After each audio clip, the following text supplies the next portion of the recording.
Hello and once again welcome to our channel matric English medium. मैं हूं साहिल दीवान एक ही session. कैसे हैं आप सब? उम्मीद करते हैं आप सब बिल्कुल बहुत बहुत बहुत अच्छे होंगे।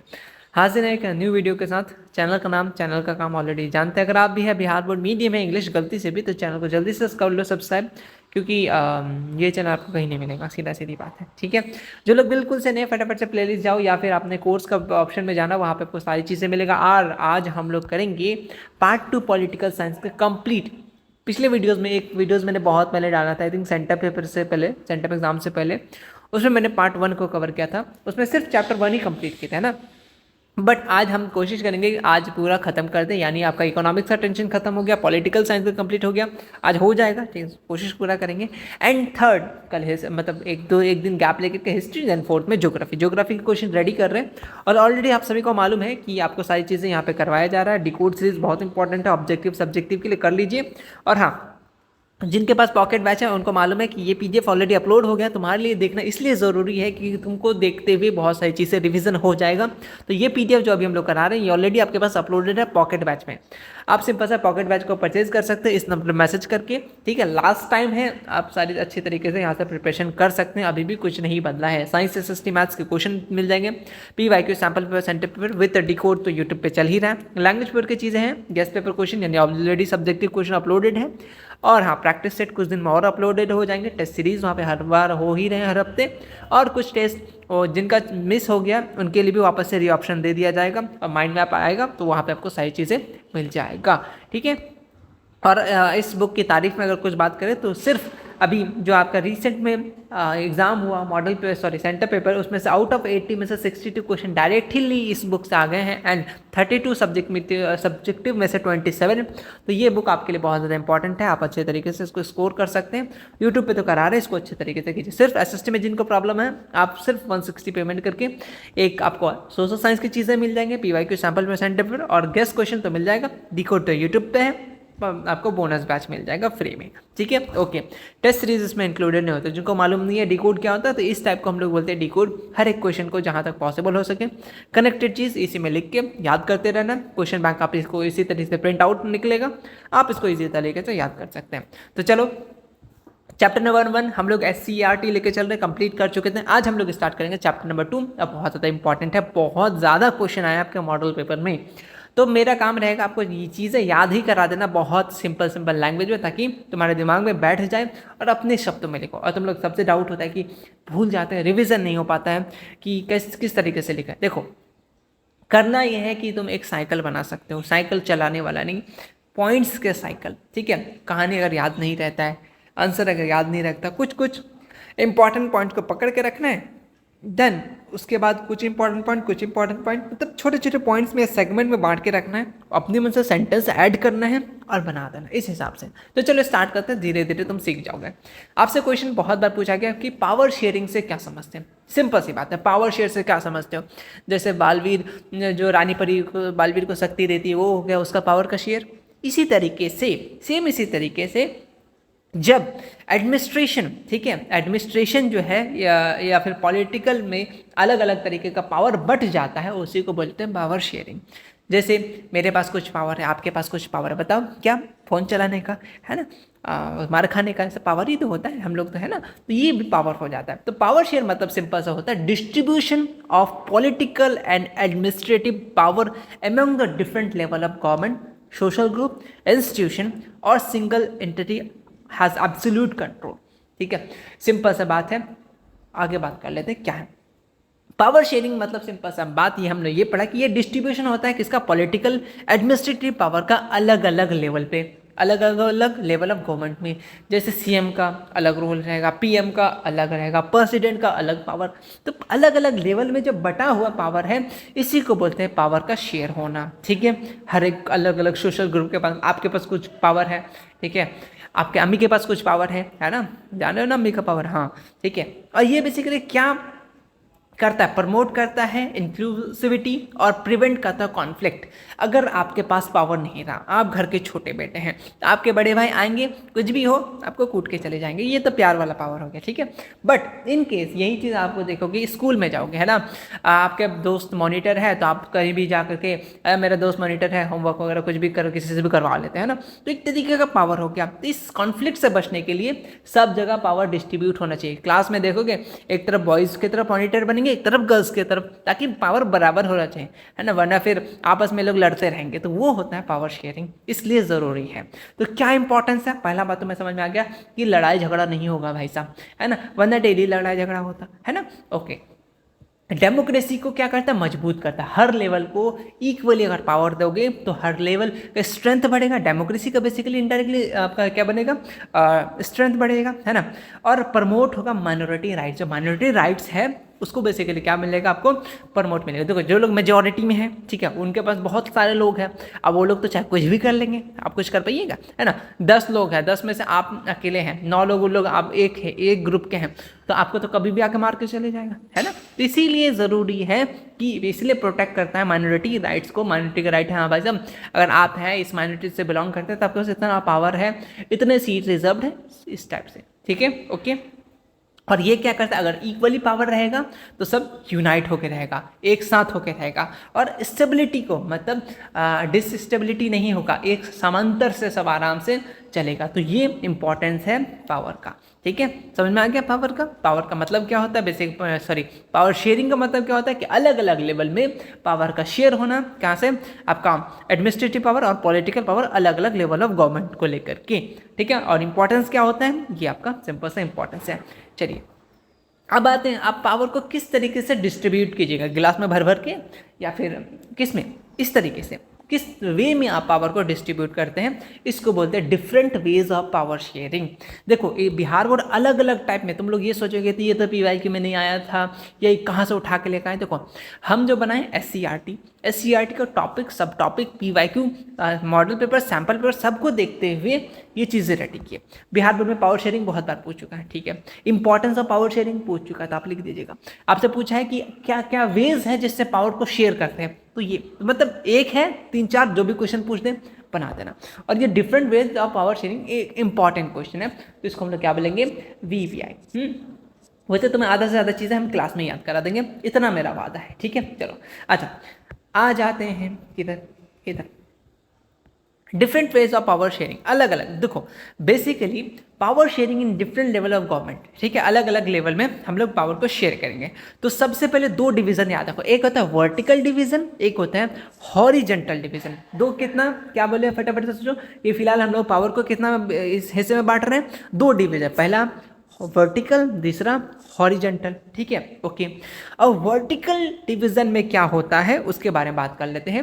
It involve distribution of power between higher and lower vertical, ये लाइन याद है वर्टिकल डिवीजन से, हाँ, मतलब पावर का डिस्ट्रीब्यूशन होगा हायर से, यानी यहाँ से लेकर के यहाँ तक अलग अलग लेवल ऑफ गवर्नमेंट में। इतना बात क्लियर हो गया, हो जाना चाहिए, याद हुआ कि वर्टिकल डिवीजन में मतलब कि हायर से लेकर के लोअर तक, ठीक है, ये क्लियर हो गया। अब आता है हॉरिजेंटल। हॉरिजेंटल की बात करें, बेसिकली ये लेजिस्लेटिव, एग्जीक्यूटिव और जुडिशरी को एक तरीके का हॉरिजेंटल वाला जो लाइन होता है इस तरीके से बैलेंस करता है। तो वर्टिकल वाला तुम्हें क्लियर हो गया, हॉरिजेंटल जस्ट उसका अपोजिट। वर्टिकल में तुम्हारा ऊपर से लेकर नीचे तक, और हॉरिजेंटल में क्या तुम्हारा सबसे पहले legislative, executive and judiciary.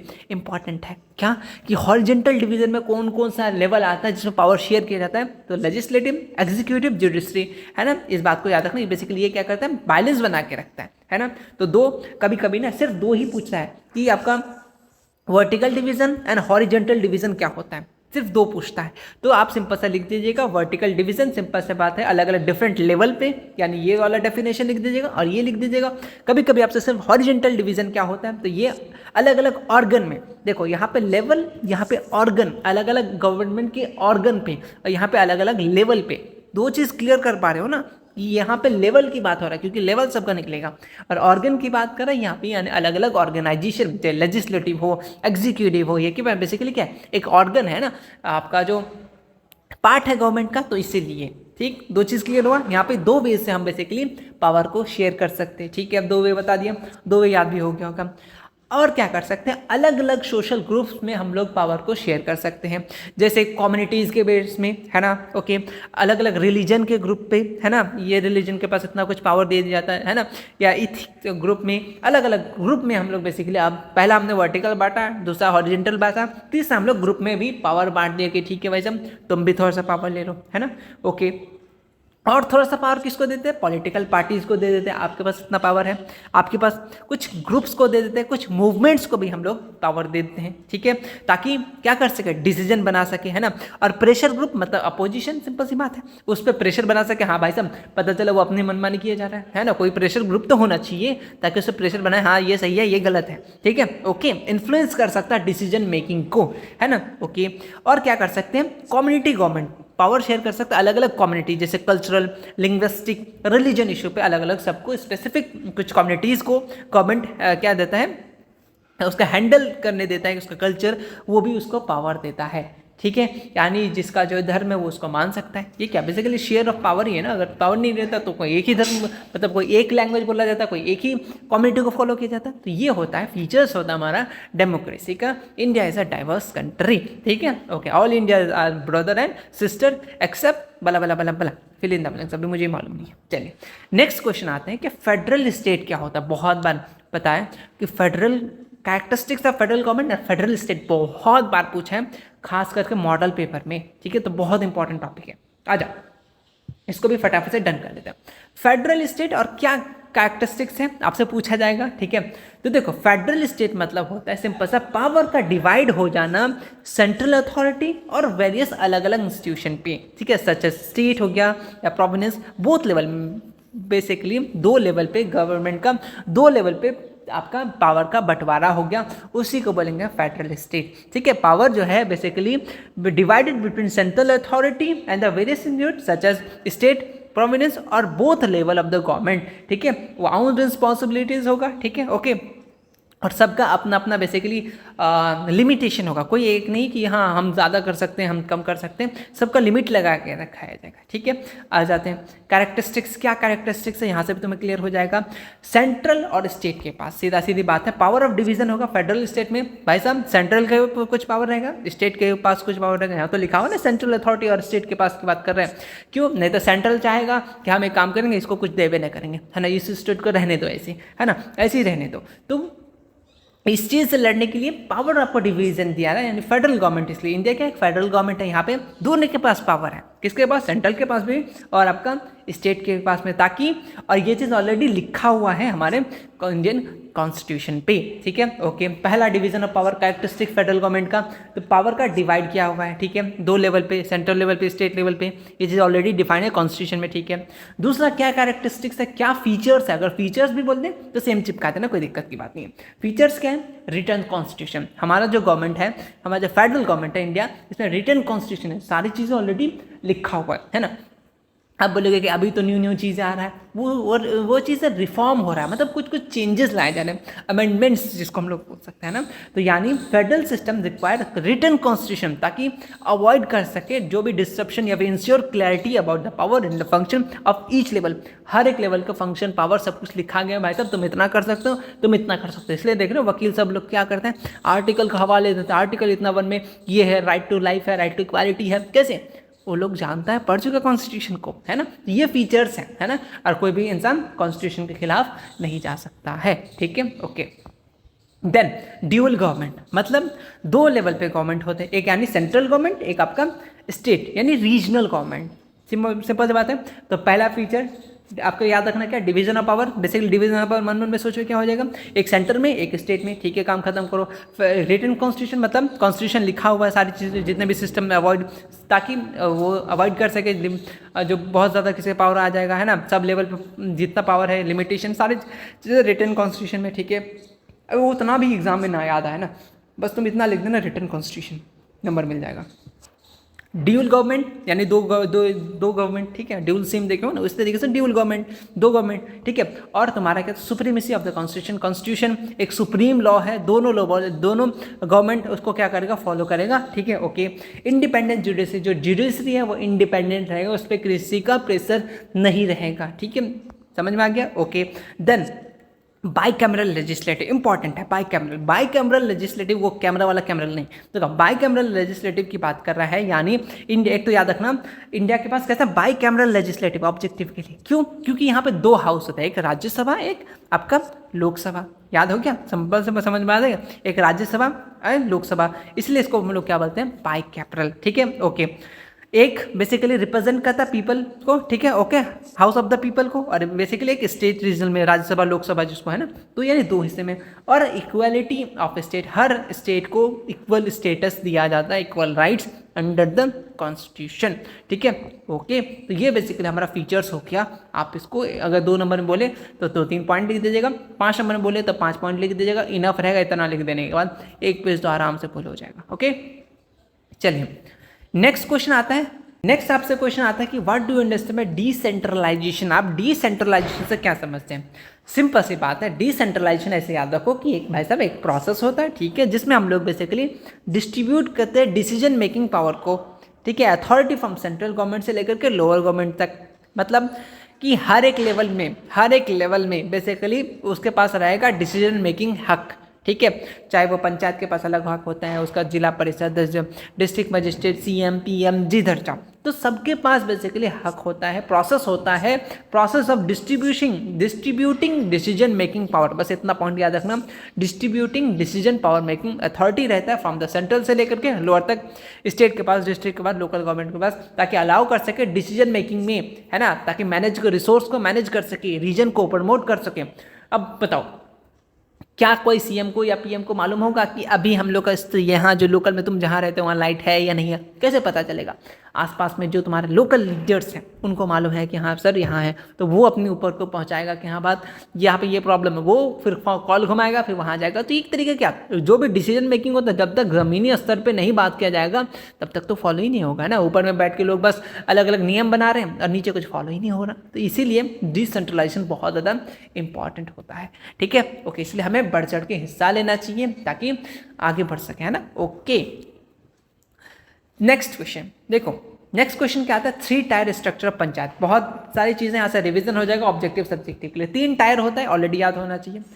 The structure of panchayat raj committed by Balwant Rai Mehta. Objective question, कौन सा कमेटी, बलवंत राय मेहता कमेटी। कौन सा district, Nagaur district of Rajasthan. इतना बात क्लियर है, ओके।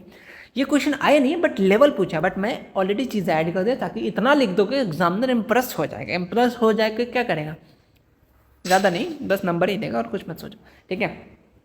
पंचायत लेवल में पहला पंचायत लेवल, दूसरा पंचायत समिति और तीसरा जिला परिषद। ऑब्जेक्टिव क्वेश्चन, पंचायत किस लेवल में आता है, विलेज लेवल पे। पंचायती समिति किस लेवल में आता है, ब्लॉक लेवल पे। और पंचायती समिति को क्या बोलते हैं, रीजनल कमेटी। ऑब्जेक्टिव में सारे पॉइंट्स इंपॉर्टेंट हैं। और डिस्ट्रिक्ट जिला परिषद ये बेसिकली आपका डिस्ट्रिक्ट लेवल पे। तो first level, second level and आपका थर्ड लेवल, कभी कभी लेवल भी पूछ लेता है ये कौन सा लेवल में आता है। तो बेसिकली स्ट्रक्चर समझ में आ गया तो पंचायत सिस्टम का। अब आ जाओ थोड़ा थोड़ा करके डिस्कस कर लेते हैं क्या क्या ड्यूटीज होता है, थोड़ा थोड़ा करके बताएंगे, थोड़ा थोड़ा करके याद ही करना है। चलो आ जाओ। ग्राम पंचायत क्या होता है, उसका ड्यूटीज़ क्या होता है, उसका सोर्सेस ऑफ इनकम सबसे ज़्यादा इंपॉर्टेंट है। और पंचायत राज सिस्टम का पार्ट्स के बारे में थोड़ा थोड़ा डिस्कस करना है। देखो पंचायत की बात करें, local unit of self governance. Local unit होता है basic unit of self governance in rural area में ये बेसिकली ऑपरेट करता है किसको, विलेज लेवल को। और इसके responsibilities for the administration development of the villages. Simple सी बात है, ग्राम पंचायत एक बेसिक यूनिट है लोकल सेल्फ गवर्नेंस का। कहाँ पे, रूरल एरिया में। इतना बात क्लियर हो गया। ये ऑपरेट करता है किसको, विलेज लेवल को ऑपरेट करता है। रिस्पॉन्सिबिलिटीज होता है एडमिनिस्ट्रेशन का पंचायत के पास, और डेवलप कर सके गांव को, ठीक है, ओके। अच्छा ये किसके अंदर आता है, 73rd। इतना लिख दोगे ना, 73rd amendment of Indian constitution, वो तो इंप्रेस हो जाएगा कि भाई साहब अगर मेरी बेटी रहती तो इसी को दामाद बनाते, इतना इंप्रेस हो जाएगा, ठीक है। अगर तुम इतना लिख दिए तो 73rd मतलब तुमको कॉन्स्टिट्यूशन का अमेंडमेंट भी याद है ना। तो ये इंपॉर्टेंट होता है। ग्राम पंचायत किस में आता है, 73rd amendment of Indian constitution किस में आता है, पंचायत राज में, ठीक है, ओके। बेसिकली इसी का पार्ट है, ठीक है। क्या ड्यूटीज़ है, फॉर एग्जाम्पल समझो, छोड़ो ये पढ़ाई लिखाई छोड़ो, कुछ बात नहीं है।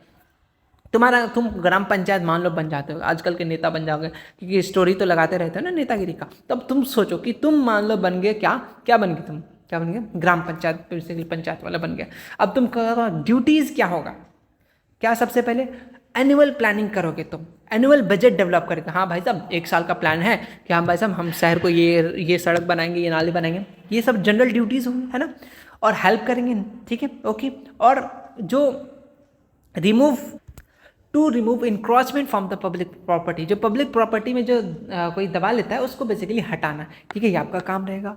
अब क्या ऑर्गेनाइज करोगे, अलग अलग वॉलंटरी लेबर्स बनाओगे, हेल्प करेंगे कम्युनिटी एक्टिविटी, जैसे कभी फ्लड आ गया, कभी अर्थक्वेक आ गया, तो तुम अपने लेवल पे रेडी रहोगे। अगर तुम्हारे गांव में ये प्रॉब्लम आता है तुम किस तरीके से उसको डील कर सकते हो, तो ये जनरल ड्यूटीज़ रहता है, ठीक है, ओके। आपके पास क्या क्या पावर रहेगा, पावर, हाँ जी बिल्कुल, पावर सबसे पहले स्टेटस डेली डेली लगाने मिलेगा। क्या क्या आपके पास क्या होता है, एक्वायर की property to sort out dispute issues and tender, आप प्रॉपर्टी रख सकते हो, ठीक है, जो भी टेंडर इशू वगैरह वो सब देख सकते हो, ठीक है। आप टैक्सेस लगा सकते हो, एनुअल टैक्सेस, वाटर में भी टैक्स लगा सकते हो, मत लगाना नहीं तो पड़ेगा दूसरे बार तुमको मिलेगा नहीं, है ना, ओके।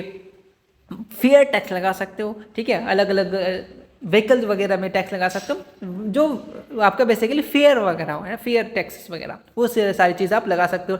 ट्रेड एंड एम्प्लॉयमेंट वगैरह में भी आप लगा सकते हो, ये आपके पास पावर रहता है ग्राम पंचायत का, ठीक है, ओके। ग्रांट्स वगैरह आप रिसीव कर सकते हो, फंड्स वगैरह आपको आएगा स्टेट के पास से कि हाँ भाई साहब आपको ये फंड दिया जाता है, आप अपने गाँव में काम कराइए, ये नहीं कि अपना घर में काम करवा लिए, है ना, ओके। अक्सर यही देखोगे कि ज़्यादा से ज़्यादा चीज़ें वही लोग रख लेते हैं अपने पास, ठीक है, इसीलिए पावर में आना है ताकि सही यूज़ हो सके पावर का, है ना, ओके।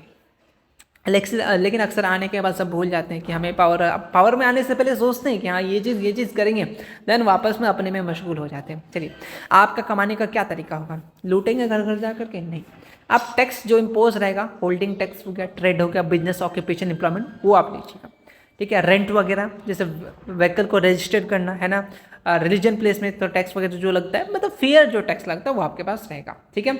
और फाइनेंशियल ग्रांट्स वगैरह ये आपके सोर्सेस ऑफ इनकम रहेंगे, ठीक है, ठीक है। ये बेसिकली किसके पास रहता है, ग्राम पंचायत के पास रहता है। अब आ जाओ नगर परिषद, ठीक है, पार्ट ऑफ नगर परिषद और उसका फंक्शन क्या होता है इसके बारे में देख लेते हैं। नगर परिषद को आप सबसे पहले म्यूनिसिपल काउंसिल के नाम से जानते हैं।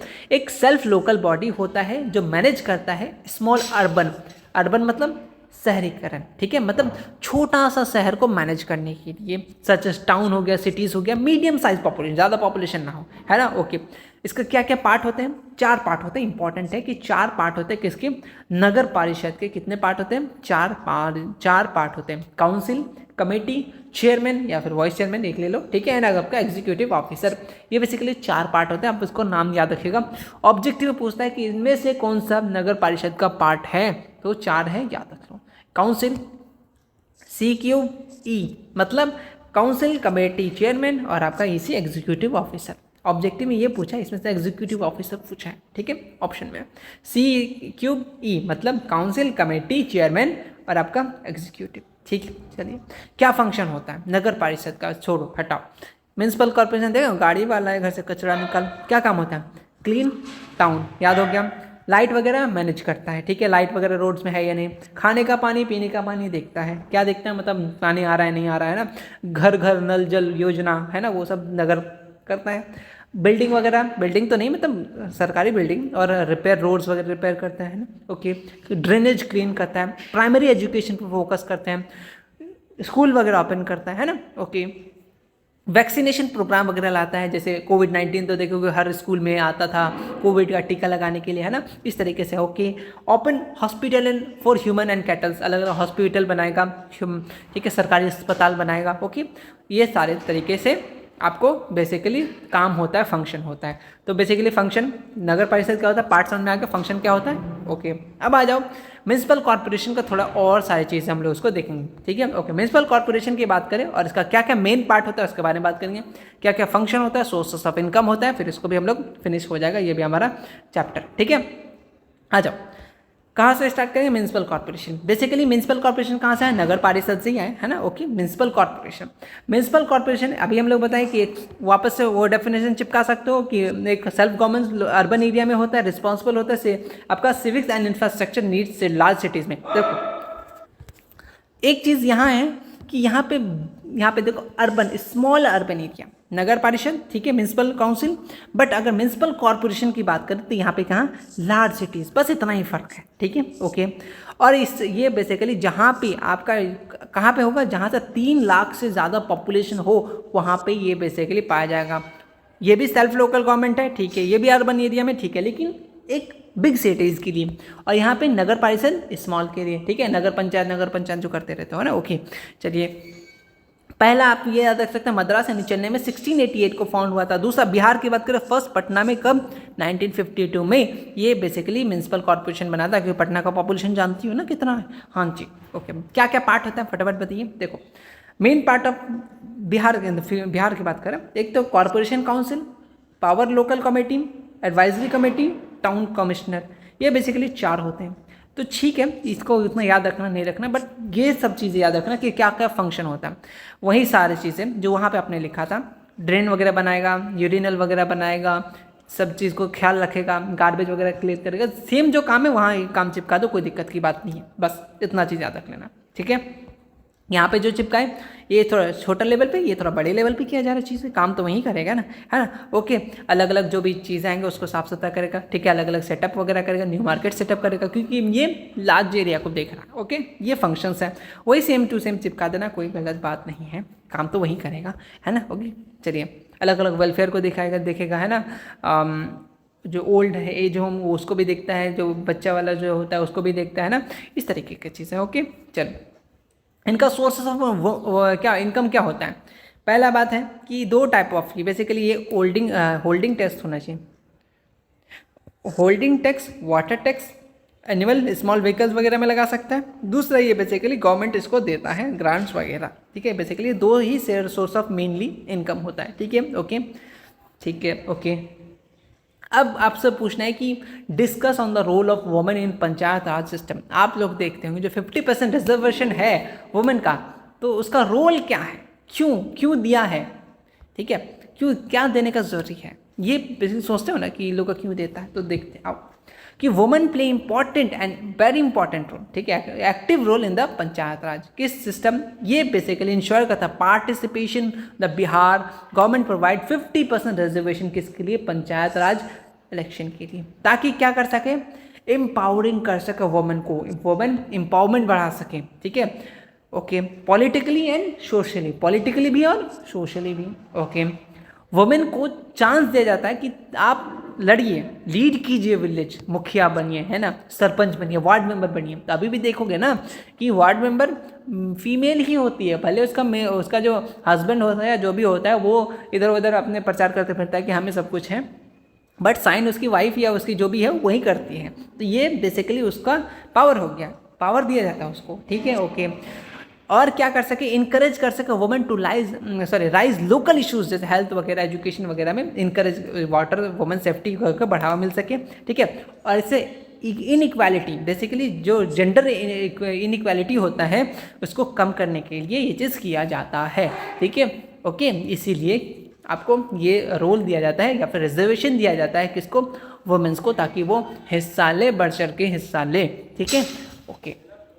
अब आते हैं नेक्स्ट में, क्या है नेक्स्ट कि what do you understand about the dual government system. Dual government system से क्या समझते हैं, सिंपल सी बात है, थोड़ा देर पहले हमने पढ़े, मतलब दोनों जगह में, दोनों अथॉरिटीज़ में बेसिकली क्या हो जाएगा, पावर का डिवीज़न हो जाएगा, बोथ सेंट्रल और एक आपका स्टेट लेवल पे, ठीक है। अलग अलग उनका रेस्पॉन्सिबिलिटीज़ रहेगा, ठीक है, अपने अपने टेरिटरी में अलग अलग फंक्शन करेगा। तो इसलिए क्या समझते हैं, ड्यूअल गवर्नमेंट मतलब 2 गवर्नमेंट, है ना, इसी तरीके 2 मतलब 2 सरकार नहीं, मतलब 2 लेवल में, ठीक है, सेंट्रल लेवल और एक आपका स्टेट लेवल, अलग अलग पावर रहता है, अलग अलग क्या है, लोकल मतलब से बेसिकली स्टेट की बात कर रहा है ना, ओके।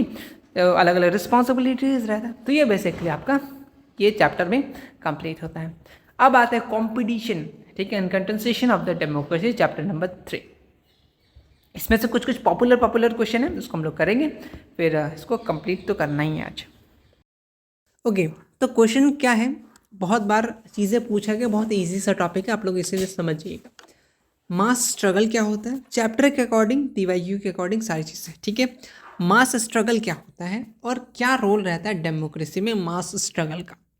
तो मास स्ट्रगल रेफर करता है कलेक्टिव एफर्ट। तो पहला पॉइंट क्या याद रखना है कि मास स्ट्रगल क्या रेफर करते हैं, कलेक्टिव एफर्ट या फिर action of large group of people.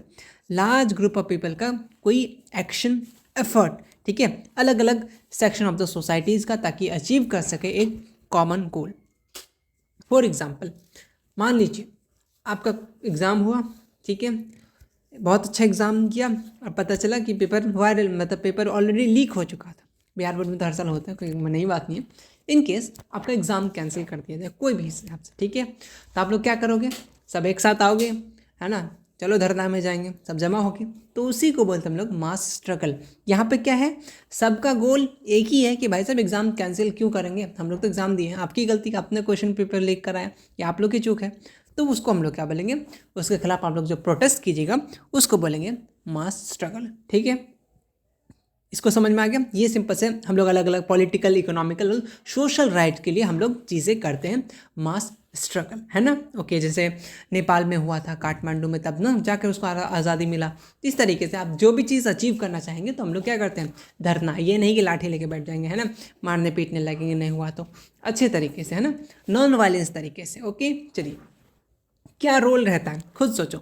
सबसे पहले आपको क्या देता है, प्लेटफॉर्म प्रोवाइड कराता है आपको, यानी लोगों को एक प्लेटफॉर्म देता है कि आप अपनी चीज़ों को एक्सप्रेस कर सकें, है ना, अपनी बात रख सकें, अपने डिमांड वगैरह रख सकें, ठीक है, ताकि और वो वॉइस किससे सुना जाए या किस तक पहुँचे, गवर्नमेंट तक पहुँचे, है ना। और गवर्नमेंट क्या करती है, बदले में लाठी बरसा देती है ना। ओके, देन और प्रोटेस्ट करते हैं, किसी अनजस्टिस नहीं मिला या किसी को ऐसी नॉर्मली बहुत सारा सज़ा दे दिया जाए तो उसके खिलाफ में कि भाई साहब आपने गलत किया, तो उसके खिलाफ में भी हम लोग क्या करते हैं, बेसिकली प्रोटेस्ट करते हैं, है ना। उसको हम लोग बेसिकली क्या बोलते हैं, मास मूवमेंट, ठीक है। ओके, और मास मूवमेंट क्यों करते हैं, लोगों को इनकरेज करते हैं एक्टिवली पार्टिसिपेट करें पॉलिटिकल प्रोसेस में, ठीक है, जैसे वोटिंग वगैरह, है ना, ताकि डेमोक्रेटिक इंगेजमेंट बढ़ते चले जाए, ठीक है। ओके, और क्या रोल रहता है, ये कोई चेंजेस लाने में, है ना, बहुत सारे चेंजेस लाना हो, कुछ बिल है या कुछ है तो उसमें चेंजेस लाना हो, तो हम लोग उस बिल के खिलाफ जाते हैं कि ये आप गलत कर रहे हैं,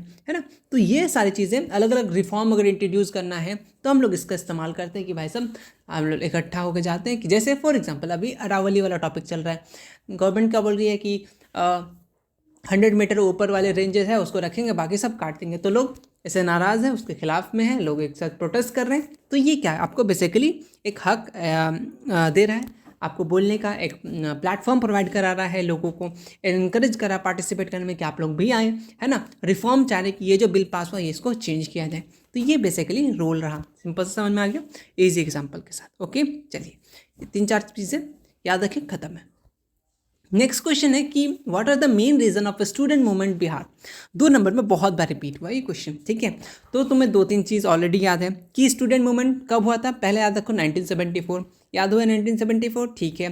कैसे याद रखोगे, क्योंकि 1977 में क्या हुआ था, जनता पार्टी पहली बार आया था, है ना, तो इससे पहले की बात हो रहा था। तो 1974 को ये लीड कौन किया था, जयप्रकाश नारायण, जिसको हम लोग जेपी बोलते, बहुत इंपॉर्टेंट है ना। एक मोस्ट सिग्निफिकेंट मास मूवमेंट था पोस्ट इंडिपेंडेंट में, ठीक है। ओके, और ये बेसिकली किसके खिलाफ था, बेसिकली कौन किया था इसको, स्टूडेंट ने बेसिकली लीड किया था, ताकि बहुत खस्ता हालत था, ठीक है, सोशल इकोनॉमिकल पॉलिटिकल इशूज़ के कारण से वो लोग डिससेटिस्फाइड थे, इसलिए स्टूडेंट जो है एक मूवमेंट स्टार्ट किया, इसका नाम ही पड़ गया स्टूडेंट मूवमेंट ऑफ बिहार। कब हुआ था, 1974, लीड किया था जयप्रकाश नारायण, ठीक है।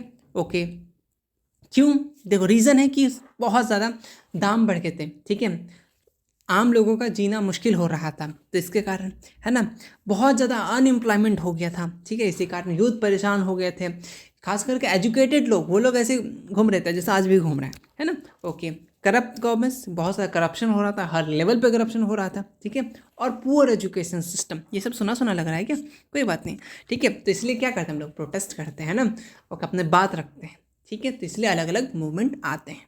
चलिए, ये समझ में आ गया, लीड कौन किया गया था, कब किया गया था, किस लिए था, सामान वगैरह, अभी वाला एग्जांपल ले लो, लिख दो, काम खत्म, ठीक है। ओके, नेक्स्ट आते हैं, क्या है कि डिस्कस चिपकू मूवमेंट। चिपकू मूवमेंट क्या होता है, और कुछ ताड़ी विद्रोह आंदोलन या फिर नर्मदा, तीनों में से सबसे मोस्ट इंपॉर्टेंट है तो चिपकू वाला, ठीक है। चिपकू मूवमेंट नाम से पता चला, हाँ कुछ चिपकने की बात हो रही है। आप फोन के साथ नहीं, स्पेशल क्या है, ट्री के साथ। देखो बात यह है, Chipko movement is a non violent movement, मतलब लाठी वाला मूवमेंट नहीं था ना, शांति के साथ वाला मूवमेंट था। ठीक है, इसको कौन लीड किया, विलेजर्स ने, गांव वालों ने, है ना, स्पेशली वोमेन। कहाँ पे, उत्तराखंड रीजन, अभी जो पार्ट हो गया आपका उत्तर प्रदेश का। एक बात याद दिला दें, बहुत ज़्यादा कन्फ्यूजन क्रिएट करता है कि बिहार में पूछता है कि चिपकू मूवमेंट कहाँ हुआ था, तो अकॉर्डिंग टू अगर पहले जाओगे तो उत्तराखंड, ठीक है, पहले उत्तराखंड में था, अभी तो डिवाइड होकर उत्तर प्रदेश हो गया ना, तो पहले उत्तराखंड वाला रीजन में पड़ता था, लेकिन अब वो क्या हो गया, बेसिकली उत्तर प्रदेश में आ गया है, वो अलग हो गया है। तो अभी जो आप आंसर करोगे वो उत्तर प्रदेश ही करोगे। ठीक है, ओके। चलिए, इसमें क्या हुआ था, बेसिकली प्रोटेक्ट करने के लिए फॉरेस्ट को, ताकि बहुत लोग कंस्ट्रक्ट करने आए थे, है ना, पेड़ वगैरह कट करने के लिए। फॉर एग्जांपल अभी अरावली ले लो, है ना, उसको भी कंस्ट्रक्ट या माइनिंग करेगा, इसीलिए बहुत लोग आए बचाने के लिए। ठीक है, मेनली कौन, वुमेन लोग आए, और क्या कर लिए, पेड़ को हग कर लिए, सीने से लपेट गए, ताकि उसको बचा सके उनके लाइफ को। ठीक है, ओके। और फॉरेस्ट, क्योंकि देखो उन लोगों के लिए क्या इंपॉर्टेंट है, फॉरेस्ट से उन्हें जिन मतलब जो दिन भर के डेली ज़रूरत का सामान हो गया, रॉ मटेरियल हो गया, उसी से छोटे मोटे बिजनेस करते हैं, उनको प्रोवाइड वुड वगैरह, फूड वगैरह, हर एक चीज़, सॉइल इरोजन का बचाता है, तो ये सारी चीज़ें प्रोवाइड करा रहे थे, है ना, इसलिए उनके लिए बहुत ज़्यादा इंपॉर्टेंट था, है ना। और इसको लीड कौन कहते हैं, याद रखिए, बहुत इंपॉर्टेंट है। एक इसमें मेन रोल अदा आता है, कि याद रखिएगा, सुंदरलाल बहुगुणा, बहुत इंपॉर्टेंट है, इन्होंने मेन रोल अदा किया। इसके साथ आएगा गौरा देवी, इसका भी नाम याद है, रख लीजिए, लेकिन अक्सर नाम ऑप्शन में आपको सुंदरलाल बहुगुणा का ही देखने मिलेगा। ये बहुत ज़्यादा इंपॉर्टेंट रोल अदा किया था, किसमें, ये आपका चिपकू मूवमेंट में। 3-4 बार याद रखना है, नॉन वायलेंट है, अभी उत्तर प्रदेश रीजन में आता है। बेसिकली इसमें प्रोटेक्ट किया था फॉरेस्ट को कट डाउन होने से। ठीक है, स्पेशली वुमेन, गांव के लोग आए, पेड़ को हग किए ताकि उनको बचा सके, है ना, ओके। ताकि क्यों, फॉरेस्ट उन लोग को तेरे खाना प्रोवाइड कर रहा था, लाइवलीहुड, ठीक है, उन्हीं पे डिपेंड कर रहा था, खाना, शेल्टर वगैरह सारी चीज़ें, है ना। और कौन लीड किया था, सुंदरलाल बहुगुणा। बस इतना चीज़ें मन मन में याद रखिए, कहानी खत्म। ठीक है, नेक्स्ट आता है आपका ताड़ी विद्रोह आंदोलन। अगर गांव से होंगे तो ताड़ी नॉर्मली समझ रहे होंगे ना, हाँ, अल्कोहल वाला, है ना। ये बेसिकली अलग अलग पार्ट में हुआ था, लेकिन स्पेशली कहाँ हुआ था, आंध्र प्रदेश। ऑब्जेक्टिव याद रखना कि ताड़ी विद्रोह आंदोलन कहाँ हुआ था, आंध्र प्रदेश में। कब, ड्यूरिंग 1990s। ठीक है, ओके। इसमें ये हुआ था कि बैन करने के लिए जो प्रोडक्शन और सेल ऑफ जो जो लोकल ताड़ी वगैरह हो गया, इसको बंद करने के लिए, बैन करने के लिए ये मूवमेंट स्टार्ट किया गया था। ठीक है, क्योंकि ये अल्कोहलिज्म बहुत ज़्यादा सोशल इशूज़ क्रिएट कर रहा था, domestic violence, poverty, health problem, है ना, तो ये सारी चीज़ें प्रॉब्लम क्रिएट कर रहा था। इसीलिए जो स्पेशली जो वहाँ के वुमेन है, देखो वुमेन है, वो ऑर्गेनाइज किए, प्रोटेस्ट किए, और क्या किए, बेसिकली बॉयकॉट की कि ये सब दुकानें बंद होना चाहिए। जैसे बिहार में शराब बंद है, कहने को है ना, मिल तो अभी भी जाता है, लेकिन कुछ हद तक, है ना। तो यहाँ से इसी तरीके से वहाँ भी मूवमेंट हुआ, ताड़ी विद्रोह आंदोलन, कहाँ से, आंध्र प्रदेश से, ताकि बैन कर सके। अब नॉर्मली क्या होता है कि जब उस चीज़ का सेवन करता है तो हेल्थ प्रॉब्लम आ जाता है, घर में बहुत ज़्यादा इशूज़ हो जाते हैं ना, झगड़े मारपीट डेली वगैरह हो जाता है, एकदम लाइफ बद से बदतर हो जाता है। इसी को रोकने के लिए ये चीज़ें स्टार्ट किया गया था। ओके, चलिए, नेक्स्ट आता है नर्मदा बचाओ आंदोलन, सेव नर्मदा जिसको हम लोग बोलते हैं। ये स्टार्ट हुआ था अप्रॉक्स 1980 में। ठीक है, किसके अगेंस्ट, एक लार्ज डैम बन रहा था नर्मदा रिवर पे, जिसको आज हम लोग, अभी भी बन ही चुका है, सरदार सरोवर डैम। कहाँ पे, नर्मदा रिवर पे बना है, आपको मालूम है। तो उस चीज़ को, नर्मदा को बचाने के लिए ये मूवमेंट स्टार्ट किया गया था। क्यों, डैम बनेगा तो अच्छी बात है ना, नहीं, देखो डैम बनने से पहले, डैम बनेगा तो बहुत सारे पीपल को डिस्प्लेस होना पड़ेगा। अलग अलग ट्राइबल्स हैं, फैमिलीज़ है, फार्मिंग उनका प्लेसेस है, उन सब चले जाएगा उनके पास से। लार्ज फॉरेस्ट एरिया है वो कट जाएगा, कंस्ट्रक्शन होगा ना, तो ये नुकसानात था, है ना। तो मेधा पाटेकर बहुत इंपॉर्टेंट है, इन्होंने लीड किया था नर्मदा बचाओ आंदोलन। हु लीड, तो मेधा पाटेकर नाम याद रखना। इन्होंने एक्टिवली सपोर्ट किया था ताकि स्टॉप हो सके कंस्ट्रक्शन ऑफ डैम और demand proper rehabilitation of for the people. और बोले कि ठीक है आप कंस्ट्रक्ट करिए, कीजिए, लेकिन आप ऐसा कीजिए कि जिन लोग को आप डिस्प्लेस कर रहे हैं तो उनको कहीं ना कहीं घर दीजिए, रहने का जगह तो दीजिए। ठीक है, ओके, चलो, ये था बेसिकली नर्मदा बचाओ आंदोलन का मेन थीम। ठीक है, ओके, आते हैं नेक्स्ट क्वेश्चन है कि राइट टू इन्फॉर्मेशन मूवमेंट, नाम से पता चल रहा है कि हाँ आपके पास भी राइट है क्या, इन्फॉर्मेशन जानने का, जिसको हम लोग RTI बोलते हैं। यहाँ पे बेसिकली एक ग्रास रूट कैंपेन था, मतलब ज़मीनी स्तर पे कैंपेन था।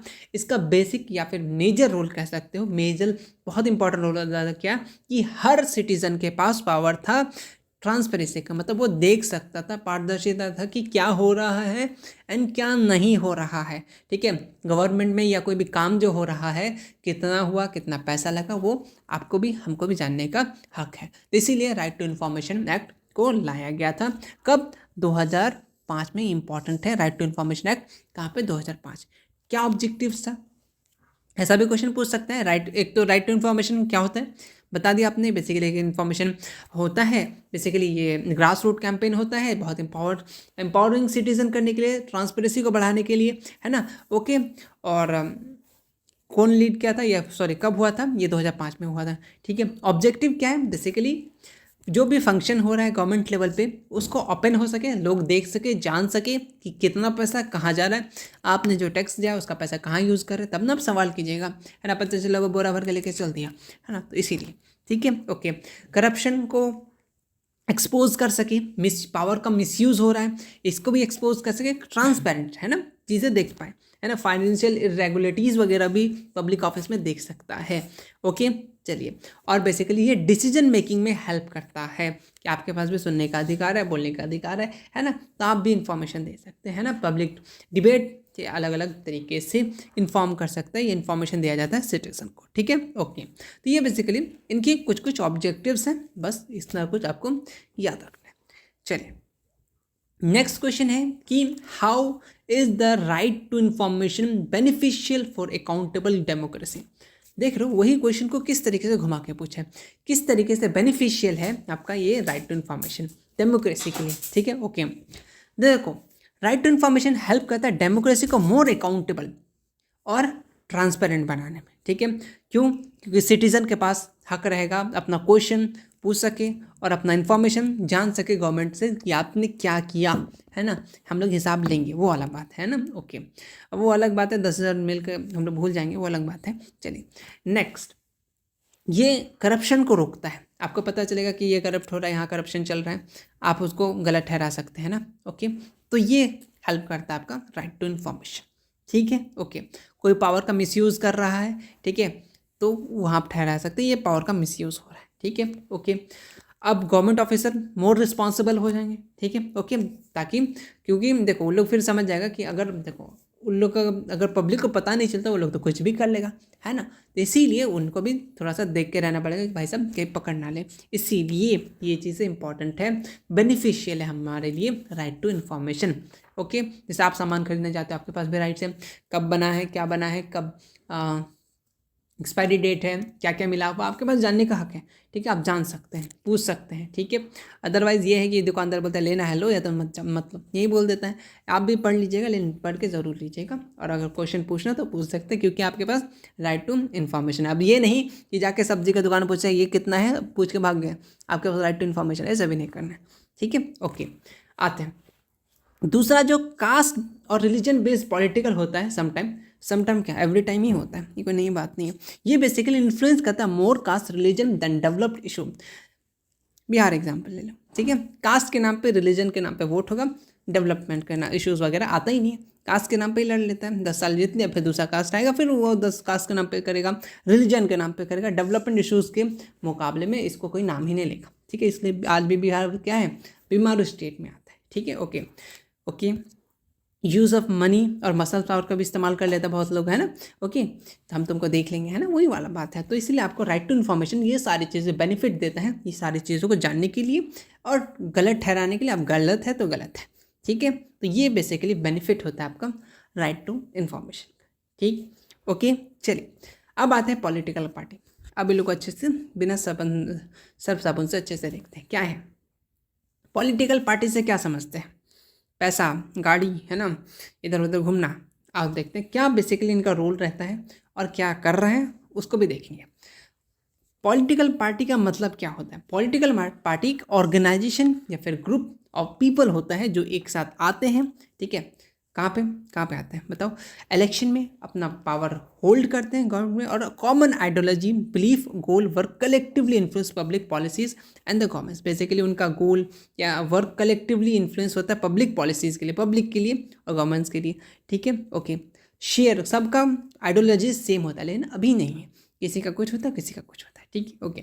पॉलिटिकल पार्टी को हम लोग ब्लड ऑफ डेमोक्रेसी या फिर सोल ऑफ डेमोक्रेसी बोलते हैं, लेकिन यही सबका सोल निकालने में लगा हुआ है पॉलिटिकल पार्टीज। चलिए, क्या फंक्शन होता है पॉलिटिकल पार्टी का? फंक्शन सबसे पहले ये बेसिकली पॉलिसीज़ वगैरह बनाएगा, ठीक है, प्रोग्राम्स वगैरह लाएंगे हम सब के लिए, है ना। इलेक्शन को हैंडल करेंगे, ठीक है, एडमिनिस्ट्रेशन को संभालेंगे, ठीक है, पब्लिक ओपिनियन का लेंगे, है ना, ओके। और एक मेडिएटर बनेंगे पॉलिटिकल पार्टीज, एक गवर्नमेंट और पीपल के बीच में मेडिएटर। जैसे आपके शहर में कुछ नहीं है, आप अपने नेता को जाके बोलेंगे कि भाई साहब आपको वोट दिया हमने, अपने रोड बना दीजिए, है ना। तो एक मेडिएटर वाला काम करेगा, आपका बात सरकार तक पहुंचाएगा। तो ये काम होता है पॉलिटिकल पार्टीज़ का, ठीक है।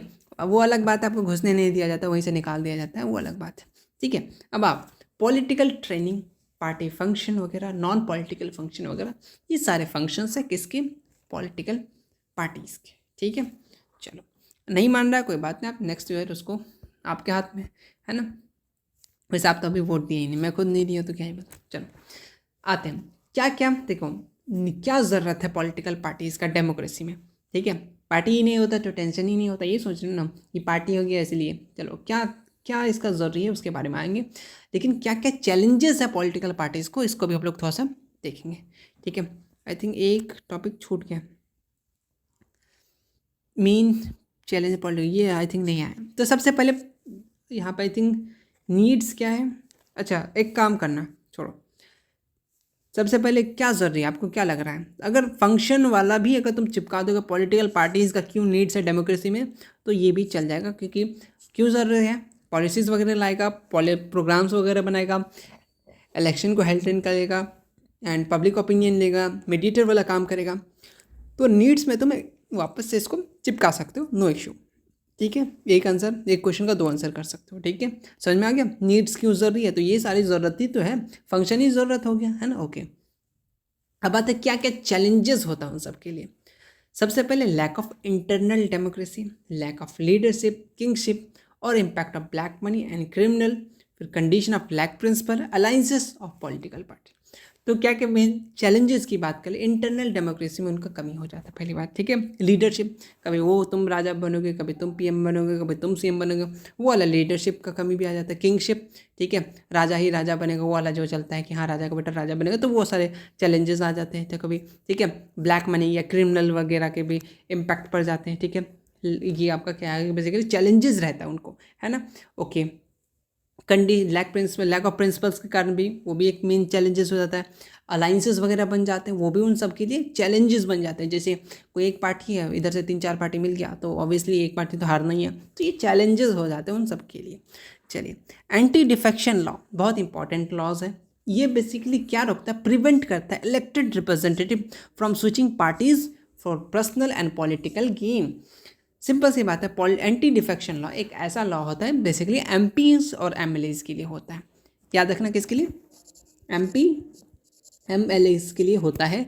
ये बेसिकली एक पार्टी से दूसरा पार्टी में स्विच करने से रोकता है, ठीक है। ऐसा होता है ना कि आज एक पार्टी से ज़्यादा पैसा मिल रहा है, चलो चलते हैं उस पार्टी के पास, ज़्यादा पावर मिल रहा है, चलो उस पार्टी का, इसीलिए यहाँ पे इसको रोकता है एंटी डिफेक्शन लॉस। अब मुझे नहीं लगता ये लॉ काम करता भी है कि नहीं, रात में सरकार बदल जाती है, ठीक है। तो देखो, तो ये समझ में आ गया एंटी डिफेक्शन लॉ क्या होता है, ठीक है। प्रिवेंट करता है, जो भी रिप्रेजेंटेटिव है वो स्विच पार्टी कर लेता है, एक पार्टी से दूसरा पार्टी में चल जाता है ना, अपने पर्सनल और पॉलिटिकल गेन के लिए, ठीक है। चलिए, और बेसिकली ये क्या करता है, ये आपका डिस्टर्ब करता है बेसिकली, है ना, गवर्नमेंट को, है ना। चलिए, इसीलिए 52 में आता है, 52 अमेंडमेंट में कॉन्स्टिट्यूशन में 1958 में, और 10th शेड्यूल में ये चीज़ मेंशन है। तो शेड्यूल और अमेंडमेंट आप याद रखिएगा। एंटी डिफेक्शन लॉ किस में आता है, एमपी एमएलएज के लिए आता है, अमेंडमेंट और शेड्यूल, इतना चीज़ याद रखिएगा। चलिए, नेशनल पॉलिटिकल पार्टीज से आप क्या समझते हैं, क्या समझते हैं? नेशनल लेवल पे होगा बात, हाँ बस वही कहा, याद रखिएगा। अब national political parties the political organization recognized by, कौन रिकॉग्नाइज करे? इलेक्शन कमीशन ऑफ इंडिया, और operate across the entire country rather than limited specific region और state. These parties work on national issues, ये national issues पे काम करता है, represent करता है broad section of the society. कौन? Political national party. चलिए अब आते हैं discuss the needs for the code of conduct of political party. क्या ज़रूरत है code conduct of political parties का, उसके बारे में देखो। A code conduct of political parties is essential to ensure fair, transparent and ethical functioning democracy. जो code of conduct political parties बहुत ज़्यादा ज़रूरी होता है ताकि फेयर और ट्रांसपेरेंट चीज़ें हो सके, ठीक है।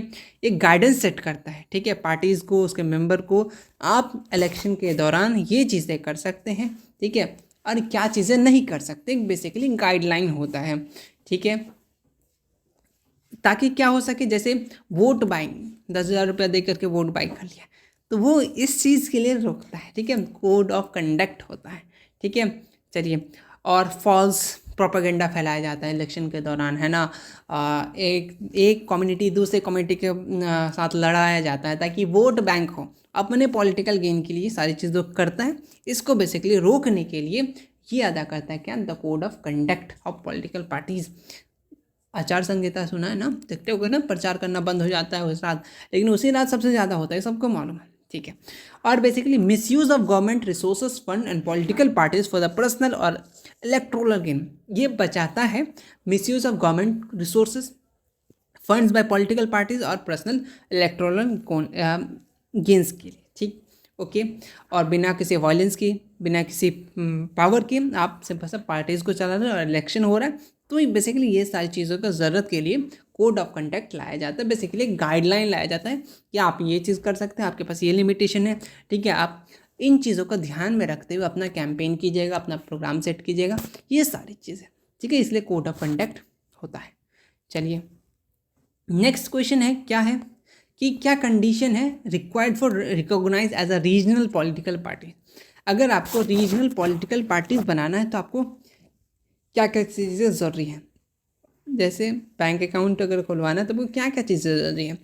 फ़ोटो, ठीक है, आधार कार्ड एंड मार्कशीट, कभी कभी लग जाता है बर्थ सर्टिफिकेट वगैरह के लिए, सिग्नेचर कम से कम तो चाहिए, है ना, कुछ तो एड्रेस चाहिए। तो उसी तरीके से कि रीजनल पॉलिटिकल पार्टीज़ के लिए क्या क्या नेसेसरीज कंडीशन है, वो सारी चीज़ें आपको जैसे कि यहाँ बताना है, ठीक है। रीजनल पॉलिटिकल पार्टीज एक पॉलिटिकल पार्टी होता है जो ऑपरेट करता है primary within a specific state या फिर कोई रीजन में, ठीक है, okay. To be officially recognize by state party यानी regional political party by the election commission, उसको क्या क्या करना पड़ेगा? सबसे पहले उसको at least 6% of the total vote must recent legislative assembly में उसको जीतना पड़ेगा in the state, and win at least 2 seat, कम से कम 2 सीट जीतना होगा स्टेट असेंबली में, पहला रीज़न, ठीक है, ओके। और the party win at least 1 seat in the Lok Sabha, एक सीट कहाँ पे? लोकसभा में, यानी लोअर हाउस, ठीक है, ओके, इस बात को याद रखिएगा। और राज्यसभा बोले तो अपर पार्लियामेंट की बात करें, और कम से कम यहाँ पे भी आपका at least 6 most recent general election उसको क्या करना पड़ेगा? जीतना पड़ेगा, पाना पड़ेगा, ठीक है, ओके। और यहाँ पे कितना चाहिए? The party win at least 2 seat in the Lok Sabha, 2 seat कम से कम लोकसभा में पाना पड़ेगा, ताकि स्टेट में, और स्टेट में लगभग देखो लोकसभा में 2 सीट और बेसिकली स्टेट में 3 सीट चाहिए होता है, ठीक है, इलेक्शन में, ठीक है, तब जा करके कम से कम 30 मेंबर होना चाहिए उसको अगर रीजनल पॉलिटिकल पार्टीज बनाना हो तो। इन सिंपल हटाओ ये सारी चीज़ें, तुम इतना दिमाग में ये रखो कि अगर किसी पॉलिटिकल पार्टी यानी रीजनल पॉलिटिकल पार्टीज बनाना है तो कम से कम उनको 6% वोट मिलना चाहिए। पहला बात, पहला कंडीशन याद रखो कि 6% भाई सबको वोट मिलना चाहिए, पहला बात, ठीक है, ओके। या फिर स्टेट असेंबली में मिले या फिर आपका लोक सभा में, कहीं भी मिले, स्टेट में या फिर लोकसभा मिले, कहीं भी मिलना चाहिए, ठीक, किसी एक में अगर 6% मिल रहा है तो पहला कंडीशन उनका फुलफिल हुआ, ठीक, ओके। यानी यहाँ पे लिख देते थोड़ा सा ताकि सबको समझ में आए, एक तो लोकसभा और एक आपका स्टेट राज्यसभा, है ना, स्टेट असेंबली, पहला कंडीशन। दूसरा ये बोलना चाह रहा है कि कम से कम 2 सीट जीत ले असेंबली में या फिर बेसिकली कम, या फिर असेंबली का टोटल सीट का 3% जीत ले, तो वो बेसिकली कंडीशन फुलफिल हो जाएगा। या तो 2 सीट जीत ले, ठीक है, 6% तो वोट मिलना चाहिए, पहला बात। दूसरा कंडीशन ये होना चाहिए कि 2 सीट तो जीतना में होना ही चाहिए, अगर नहीं होगा तो कम से कम टोटल में से अगर 3% से अगर ज़्यादा हो गया तो वो उसको कंडीशन मिल जाएगा, फुलफिल हो जाएगा, ठीक है। चलिए नेक्स्ट क्वेश्चन आता है, discuss the contribution of political parties in national development. थोड़ा सा बताना है कि क्या क्या कंट्रीब्यूशन है पॉलिटिकल पार्टीज का नेशनल डेवलपमेंट में। देख लेते हैं क्या क्या है। देखो पॉलिटिकल पार्टी जो होता है एक बहुत इंपॉर्टेंट रोल होता करता है नेशन को डेवलप करने में, ठीक है। अलग अलग पॉलिसीज़ बना करके, लीडरशिप दे करके, है ना, नीड्स पीपल को प्रोवाइड करा करके, इम्प्रूव सेक्टर जैसे एजुकेशन, हेल्थ, इकोनॉमी, इंफ्रास्ट्रक्चर को इम्प्रूव करके, है ना, तो डेवलप तभी ना होगा, है ना, बस बोलने से नहीं होगा, करने से भी होगा ना। पब्लिक पार्टिसिपेशन और मेंटेन करेगा पॉलिटिकल स्टेबिलिटी, अकाउंटेबिलिटी, ठीक है। ये हेल्प करता है ओवरऑल प्रोग्राम को, या फिर प्रोग्रेस करता है हमारा ग्रोथ ऑफ द नेशन को। सिंपल सा बात है कि ये क्या क्या करता है, लोगों को जॉब देगा, अच्छे अच्छे हेल्थ फैसिलिटीज़, एजुकेशन प्रोवाइड करेगा, इकोनॉमिक इंफ्रास्ट्रक्चर को अच्छा करेगा, तो ये ओवरऑल आपका डेवलप करेगा किसको, हमारा नेशन को, ठीक। चलिए नेक्स्ट क्वेश्चन आता है कि why has multi party system has been adopted in India. Multi party system क्यों अडॉप्ट करते हैं इंडिया में? देखो मल्टी पार्टी सिस्टम इसलिए अडॉप्ट करते हैं क्योंकि large size of social diversity है, ठीक है। अलग अलग सबका कल्चरल डिफरेंस होता है, ठीक है। अलग अलग जगह से, अलग अलग रीजन से, अलग अलग लैंग्वेज से, अलग अलग कम्युनिटीज़ से बिलोंग करते हैं, ठीक है। या सो 1 and 2 parties can not represent entire of groups. एक या दो पार्टी सबको रिप्रेजेंट नहीं कर सकता है, इसलिए मल्टी पार्टी अलाउ होता है ताकि अपना अपना व्यूज़ रख सके, अपना अपना ओपिनियन रख सके, अपना अपना चॉइस को प्रोवाइड करा सके, ठीक है, ओके। इसीलिए हमारा मल्टी पार्टी सिस्टम अडॉप्ट करते हैं इंडिया, ठीक है। चलो नेक्स्ट क्वेश्चन, जयप्रकाश नारायण, इन्होंने संपूर्ण क्रांति, कंप्लीट रेवोल्यूशन, अगर इंग्लिश में लिखेगा एग्जामिनर संपूर्ण क्रांति, इंग्लिश में संपूर्ण, हिंदी में मतलब इसी तरह से लिखेगा, या फिर टोटल रेवोल्यूशन, ठीक है। किस तरीके से जयप्रकाश नारायण ने संपूर्ण क्रांति यानी टोटल रेवोल्यूशन चेंज किया इंडियन पॉलिटिक्स को, बहुत इंपॉर्टेंट है। देखो जयप्रकाश नारायण इन्होंने बेसिकली टोटल रेवोल्यूशन लीड किया 1970 में, ठीक है, ओके। इन्होंने एक तो स्टूडेंट मूवमेंट भी लीड किया था, तो ये भी इंपॉर्टेंट है कि अच्छा इन्होंने एक बेसिकली एक स्लोगन दिया था, इसे कह सकते हैं कि टोटल रेवोल्यूशन किसका स्लोगन है, किसने दिया, इस तरीके से कौन लीड किया, तो आपका जयप्रकाश नारायण, इस बात को याद रखिएगा, ठीक है। ये किस पे फोकस किया बेसिकली, देखो ये बेसिकली तभी कांग्रेस गवर्नमेंट थी, ठीक है, और अभी का कांग्रेस तभी के कांग्रेस में ज़मीन आसमान का फ़र्क है। ये मत सोचना कि अभी का कांग्रेस तभी के कांग्रेस, सब अलग हो गया, ठीक है। चेंज कांग्रेस डोमिनेंस, वो चाह रहे थे कि कांग्रेस का जो दबदबा है इसको कम किया जाए या फिर इसको चेंज किया जाए, ठीक है। फोकस किया उन्होंने एंटी करप्शन पे, ठीक है। स्टूडेंट को एम्पावर किया, यूथ को पार्टिसिपेशन में लाया, यूथ इसका पॉलिटिक्स में, है ना। राइज किया न्यू लीडर्स को, ठीक है। फॉर्मेशन किया जनता पार्टी, जो पहली बार आई कब, 1977 में जनरल इलेक्शन में वो पहली बार जीती, है ना, ओके। पहली बार कोई नॉन कांग्रेस गवर्नमेंट आया था 1977 में, ऑब्जेक्टिव क्वेश्चन, ठीक है, ओके। वो बेसिकली संपूर्ण क्रांति एक सिग्निफिकेंट शिफ्ट इंडियन पॉलिटिक्स, वो बेसिकली क्या चाह रहे थे, प्रमोटिंग अकाउंटेबिलिटी, ट्रांसपेरेंसी और सोशल जस्टिस हो सके और फ्यूचर को इंस्पायर कर सके, इसीलिए इन्होंने ये चेंज लाया पॉलिटिकल पार्टीज़ में। क्यों, ये करप्शन में इन्होंने फोकस किया कि भाई साहब वहाँ करप्ट हो रहा है, ठीक है, पहला फोकस इनका ये था। इस तरीके से बेसिकली कहने का मतलब ये कि उन्होंने क्या चाह रहे थे कि कैसे चेंज लाए, है ना, किस तरीके से जयप्रकाश नारायण चेंज लाए पॉलिटिक्स में, क्योंकि स्टार्टिंग से ही चलते आ रहा था, है ना, तो 1977 तक चला। तो 1977 पहली बार कोई नॉन कांग्रेस गवर्नमेंट आया, तो किस तरीके से, है ना, स्टूडेंट को ला करके यूथ को पॉलिटिक्स में इन्वॉल्व किया कि भाई साहब आपको भी हक है डिसीजन मेकिंग में, है ना, न्यू लीडर्स लेके आए हैं ना, ओके। चलिए इस तरीके से चैप्टर 3 भी कंप्लीट होता है। चैप्टर 4 की तरफ आते हैं। चलिए आउटकम ऑफ डेमोक्रेसी, अब आउटकम क्या होता है डेमोक्रेसी का। चलिए पहला क्वेश्चन बहुत बार रिपीटेड क्वेश्चन है, how successful in Indian democracy, कितना सक्सेसफुल है उसके बारे में थोड़ा थोड़ा हम लोग देख लेते हैं।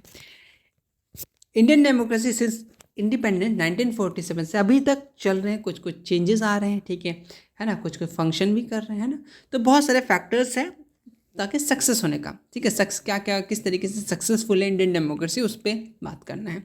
देखो बेसिकली पहला सक्सेस का राज क्या है? फेयर एंड लवली नहीं, रेगुलर इलेक्शन होता है हर 5 साल में इलेक्शन हो रहा है। इससे क्या फेयर हो रहा है चीज़, अगर जनता को पसंद नहीं आया तो 5 साल बाद चेंज कर देगा, है ना। ये चीज़ है, नेशन पे, स्टेट पे, अलग अलग लोकल लेवल पे भी होता है, जिला परिषद हो गया, आपके अलग अलग जो हो गया ना, तो वो सारे हर वार्ड्स में होते हैं। तो पहला तुम्हारा सक्सेसफुल का रीज़न ये है कि रेगुलर इलेक्शन होता है, ये नहीं कि 100 साल में एक बार, 10 साल में एक बार, तब तो हो ही क्या, है ना। ओके, और universal adult suffrage, every citizen regardless and social and economical backward to vote. दूसरा राज क्या है सक्सेसफुल होने का इंडियन डेमोक्रेसी, कि सभी लोग जो अडल्ट यानी 18+ हो जाएंगे, ठीक है, जब उनको वोट देने का अधिकार हो जाएगा, तब हर एक लेवल के, चाहे वो कोई भी जाति से बिलोंग करता हो, कोई भी धर्म से बिलोंग करता हो, चाहे कितना भी कुछ हो, हर कोई भी बैकग्राउंड से आता है, उसको वोट देने का अधिकार रहता है। तो ये बेसिकली दूसरा सक्सेसफुल का राज है कि सबको ही वोट दे सकता है। वरना अगर अमीर लोग देते हैं तो भाई सब तो रह ही जाता है, अमीर लोग का ही सरकार हो जाता है ना। इस तरीके से ये दूसरा राज हो गया, ठीक है। ओके, एक वेल इस्टेब्लिश डेमोक्रेटिक इंस्टीट्यूशन हो गया, जैसे इलेक्शन कमीशन है, जुडिशरी है, पार्लियामेंट्री है, ये सारे अलग अलग रूल्स वगैरह इन पर लागू होते हैं, जिनके कारण से ये सारी चीज़ें चलता है। इसी कारण से हमारी इंडियन डेमोक्रेसी सक्सेसफुल है। चलिए, how do you see future democracy in India, ये सब नॉर्मल सब क्वेश्चन है कि आप किस तरीके से देखते हैं फ्यूचर डेमोक्रेसी को। कुछ लोग बोलेंगे हम लोग तो देखते ही नहीं है, यही सोचा चलो ना। चलो अब देखो, बहुत सारे future democracy in India hold both opportunities and challenges. Opportunities भी होंगे और चैलेंजेस भी आएंगे। जैसे क्या होगा फ्यूचर में, हम लोग ये देखेंगे कि यूथ पार्टिसिपेट करेगा, टेक्नोलॉजी एडवांसमेंट हो जाएगा, है ना, बहुत ज़्यादा टेक्नोलॉजी या फिर सोशल मीडिया हेल्प करेगा promoting transparency, accountability, better communication citizen और पॉलिटिकल लीडर्स के बीच। आज कुछ होता है, हम लोग फटाक से पोस्ट करते हैं, जो नेता को हम लोग हो, कोई भी नेता है उसको टैग कर देते हैं अपनी बात तक पहुंचाने के लिए, है ना। तो ये एक टाइप से एक प्लेटफॉर्म देता है, पॉलिटिकल अवेयरनेस प्रोवाइड कराता है, वोटर एजुकेशन प्रमोट करता है, पार्टिसिपेशन वगैरह, है ना। एफर्ट टुवर्ड सोशल मीडियाज, ठीक है, ये बेसिकली अपलिफ्ट करता है मार्जिनलाइज ग्रुप, जो मार्जिन बहुत कम मार्जिन है उनको अपलिफ्ट कराने में, ठीक है, वुमेन को और लोअर कास्ट को बेसिकली ऊपर उठाने में हेल्प करता है, ठीक है। फोकस करेंगे एजुकेशन पे, पॉलिटिकल रिफॉर्म पे, इकोनॉमिक ग्रोथ पे, जस्टिस पे। तो बेसिकली ये स्ट्रेंथ करेगा हमारा। तो बेसिकली आपका ओपिनियन चाह रहा है कि आप किस तरीके से देखते हैं फ्यूचर डेमोक्रेसी इन इंडिया। तो पहले टेक्नोलॉजी वाला देख लिया कि हाँ भाई सब AI आ रहा है ना, सब चीज़ आ रहा है, हर एक चीज़ का कुछ अच्छा पहलू बुरा पहलू होता है, ठीक है। फिलहाल अच्छा की बात करते हैं ना। और ये बोलना चाह रहा है कि जो ऑनगोइंग डेवलपमेंट है, इंस्टीट्यूशन है, या पार्टिसिपेशन हो गया, जो मार्जिन कम मार्जिन वाले ग्रुप लोग भी पार्टिसिपेट कर रहे हैं, टेक्नोलॉजी अडॉप्ट कर रहे हैं, ये बेसिकली इंक्लूसिव होगा, ट्रांसपेरेंट पॉलिटिकल सिस्टम होगा फ्यूचर जनरेशन के लिए, ठीक है। तो आप किस तरीके से नज़रिए से देखते हैं वो बेसिकली आपके अपने शब्दों में बताना था, ठीक है। ओके, चलिए, बहुत इंपॉर्टेंट है, बहुत VVI, बहुत इंपॉर्टेंट, बहुत बहुत इंपॉर्टेंट है। आ जाओ, 3 लिस्ट है, union list, state list, concurrent list, 3 list याद रख लेना। ये 3 लिस्ट है, कौन से शेड्यूल में आते हैं? 7th शेड्यूल में आते हैं इंडियन कॉन्स्टिट्यूशन का। ये बेसिकली 2 हिस्से में बांटता है पावर को, एक सेंट्रल, एक स्टेट। अभी हम लोग जो हॉरिजेंटल वर्टिकल पढ़े थे ना, बस वही बात है। यूनियन लिस्ट बेसिकली ये सब्जेक्ट जो बेसिकली ऐसा सब्जेक्ट है जो सेंट्रल गवर्नमेंट ही बनाता है, ठीक है, कैन लेजिस्लेट। और कम से कम 100 सब्जेक्ट है, बट ओरिजिनली 97, बट धीरे बढ़ा है, तो और 97 तब 100 हो गया, है ना। ये एग्जांपल याद रखना, डिफेंस हो गया, फॉरेन अफेयर हो गया, banking, currency, railway, atomic energy, foreign trade, ये सारे किसके एग्जांपल हो गए? यूनियन के। एक क्वेश्चन आता है हमेशा, इसमें से कौन सा यूनियन का है, कौन सा इसमें स्टेट लिस्ट है, कौन सा कंकरेंट लिस्ट है, तीनों इंपॉर्टेंट है। तो यूनियन में बेसिकली ऐसा सब्जेक्ट है जिसका कौन देखेगा? आपका सेंट्रल गवर्नमेंट, ठीक है। स्टेट वाला की बात करें, सिर्फ स्टेट देखेगा, स्टेट का लेजिस्लेटिव। 61 सब्जेक्टेड है, बेसिकली ये धीरे धीरे घट रहा है, कुछ बढ़ रहा है, ठीक है, इतना याद रख लेना। पुलिस हो गया, पब्लिक हेल्थ केयर हो गया, ये लोकल गवर्नमेंट, एग्रीकल्चर, ये सारी चीज़ें आपका स्टेट लिस्ट में आ गया। ऑलरेडी मैंने ऑब्जेक्टिव में बहुत सारे डिकोड में एग्जाम्पल बता रखा था। कंकरेंट में बात करें, इसमें दोनों लोग बोथ सेंट्रल और स्टेट दोनों मिलकर के लेजिस्लेट कर सकता है। कि 52 सब्जेक्ट है, जैसे criminal law, marriage, divorce, education most important है, बहुत बार पूछते हैं, trade union and industrial relation की बात करें, ये सारे एग्जाम्पल आते हैं कंकरेंट में। ठीक है, चलिए आपसे पूछा था, शॉर्ट नोट्स दीजिए, स्टेट रिलेशन इन इंडिया। ठीक है, यूनियन स्टेट रिलेशन दोनों में क्या रिलेशन है, तो बेसिकली दोनों को थोड़ा सा डिफाइन कर देना। पावर और रिस्पॉन्सिबिलिटीज थोड़े अलग अलग होते हैं, एक सेंट्रल गवर्नमेंट देखता है, एक आपका बेसिकली स्टेट देखता है, दोनों का बेसिकली एग्जाम्पल लिख देना, काम खत्म। लास्ट चैप्टर है क्या चैलेंजेस हैं डेमोक्रेसी में, आओ देखते हैं मेन चैलेंजेस इन डेमोक्रेसी। आपको क्या लगता है क्या चैलेंजेस हैं, क्या रुकावटें हैं? देखो अलग अलग वेरियस चैलेंजेस है। पहला पोवर्टी एंड अनइक्वालिटी, गरीबी, पहला बात चैलेंजेस, अच्छे तरीके से बराबरी नहीं दिया जाता है, तो एक तरीके का चैलेंजेस है, क्योंकि डेमोक्रेसी क्या कहता है, सबको इक्वल राइट मिलना चाहिए, लेकिन मिलता नहीं है। ठीक है, एजुकेशन अच्छे से तरीके से, lack of education, literacy rate बहुत बुरा है। ठीक है, करप्शन हो रहा है हर एक लेवल पे, तो ये बेसिकली क्या मेन चैलेंजेस ही तो हुआ आपका डेमोक्रेसी का। डेमोक्रेसी क्या बोलता है कि हर एक लेवल को अच्छे से ये मिलना चाहिए, है ना, हक मिलना चाहिए, करप्शन नहीं होना चाहिए, लेकिन हो रहा है, तो ये मेन चैलेंजेस हैं। ओके, चलिए, और बेसिकली कम्युनलिज्म, आइडेंटिटी पॉलिटिक्स, मतलब तुम ये हो तो ठीक है, तुम रहोगे, तुम ये हो तो तुम नहीं रहोगे। जो आइडेंटिटी पॉलिटिक्स होता है, ये बेसिकली चैलेंजेस है किसके लिए, डेमोक्रेसी के लिए। कम्युनलिज्म, एक एक के प्रति बहुत ज़्यादा प्यार, और दूसरे के प्रति या दूसरे कम्युनिटी के प्रति बहुत ज़्यादा क्रोध, या फिर जो भी कह लीजिए, तो ये बेसिकली मेन चैलेंजेस हैं। और आजकल देखो ये सब बहुत कॉमन सी चीज़ है। ठीक है, ग्लोबलाइजेशन एंड एक्सटर्नल प्रेशर, ठीक है, ग्लोबलाइजेशन की वजह से एक्सटर्नल प्रेशर दिया जाता है, उसकी वजह से ये बहुत सारे चैलेंजेस हैं हमारे डेमोक्रेसी का। ठीक है, कुछ कुछ चैलेंजेस यहाँ पे। चलिए दूसरा आता है फेमिनिज्म, क्या होता है फेमिनिज्म से कुछ समझ में आ रहा, फीमेल समथिंग, है ना। देखो feminism is a social political cultural movement जो basically to that aim achieve equality for women in all area of life, हर एरिया ऑफ लाइफ में बेसिकली वुमेन को इक्वालिटी मिलना चाहिए, इक्वालिटी अचीव कराने के लिए होता है, एम होता है, उसको बोलेंगे फेमिनिज्म। ठीक है, ओके, वुमेन को राइट मिल सके, ठीक है, जो जेंडर बेस्ड डिस्क्रिमिनेशन है उससे लड़ सके, तो ये बेसिकली फेमिनिज्म हो जाता है। ठीक है, ओके। नेक्स्ट क्वेश्चन है terrorism is a challenge of democracy, how. जो टेररिज्म है, आतंकवादी है, ये चैलेंजेस है डेमोक्रेसी के लिए, कैसे? बहुत लोकल सा कॉमन सा सवाल है। पहली बात, टेररिज्म एक तरीके का क्या फियर, मतलब डरावना एटमॉस्फेयर क्रिएट करता है ना। हम लोग इनसिक्योर फील करने लगते हैं ना, जब देखोगे कहीं पे कुछ टेरर अटैक हो जाता है तो आसपास के लोग डर जाते हैं ना, इनसिक्योरिटीज़ हो जाता है, रोक टोक, इधर उधर जाना, आपको मूवमेंट मना हो जाता है। ठीक है, अपनी चीज़ों को आप एक्सप्रेस नहीं कर पाते हैं। ठीक है, तो बेसिकली पहला चैलेंज आपके लिए हो जाता है। ठीक है, और बेसिकली ये रूल रेगुलेशन को क्या वायलेंस कर देता है, दूसरा आपका चैलेंजेस हो जाता है। ठीक है, ओके। और फ्रिक्वेंट टेररिस्ट अगर अटैक हो जाएगा तो बेसिकली पब्लिक को ट्रस्ट ही उठ जाएगा गवर्नमेंट की, ये गवर्नमेंट क्या ही कर रही है ना, टेररिस्ट आके अटैक करके जा रहा है, लोग क्या कर रहा है, इतना सारा जो अटैक हो रहा है, तो ये बेसिकली चैलेंजेस होता है डेमोक्रेसी के लिए।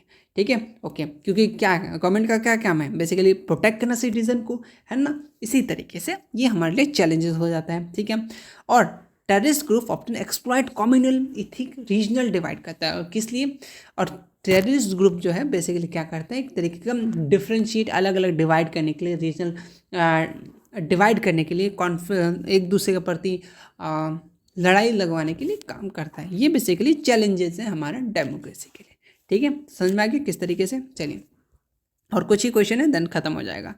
हाँ बस, और कुछ क्वेश्चन है। Is lack of education challenges of democracy, क्या एजुकेशन का कमी एक तरीके का चैलेंज है डेमोक्रेसी के लिए? बिल्कुल। आपको मालूम नहीं है, कुछ मालूम नहीं, आप बिल्कुल सीधे साधे, आपको कोई आया, भाई साहब वो जो लोग रहते हैं वो बहुत बुरे हैं, ये करता है वो करता है, आप मान लिए, फिर आप वही बात किसी और को बोले, तो पहला रीज़न तो ये, आप क्या सच है क्या सच नहीं, नहीं आपने जाना ही नहीं, बस सुन लिए तो सुन लिए, वही सब कुछ मान लिया, तो वो चीज़ है। तो यस, लैक ऑफ एजुकेशन बहुत ज़्यादा इंपॉर्टेंट है, मतलब चैलेंजेस होता है डेमोक्रेसी के लिए, क्योंकि जब तक आपके पास एजुकेशन नहीं होगा तब तक आप समझ नहीं सकिएगा आपका राइट्स क्या है, आपके रिस्पॉन्सिबिलिटीज़ क्या है। कोई भी फेक न्यूज़ आया, फटाक से आपने फॉरवर्ड कर दिया, ना उसका जांच किया, ना कुछ किया, डायरेक्ट फॉरवर्ड कर दिया। ठीक है, बहुत सारे चैलेंजेस आ जाते हैं ना डिसीजन मेकिंग में। आप अपना पार्टिसिपेट ही नहीं कर पा रहे हैं और आपको बोले हमको ये चाहिए, लेकिन आप तो पार्टिसिपेट नहीं करें, है ना, कि हमारा नेता को तो भेजें, आपका नेता वहीं सो गया।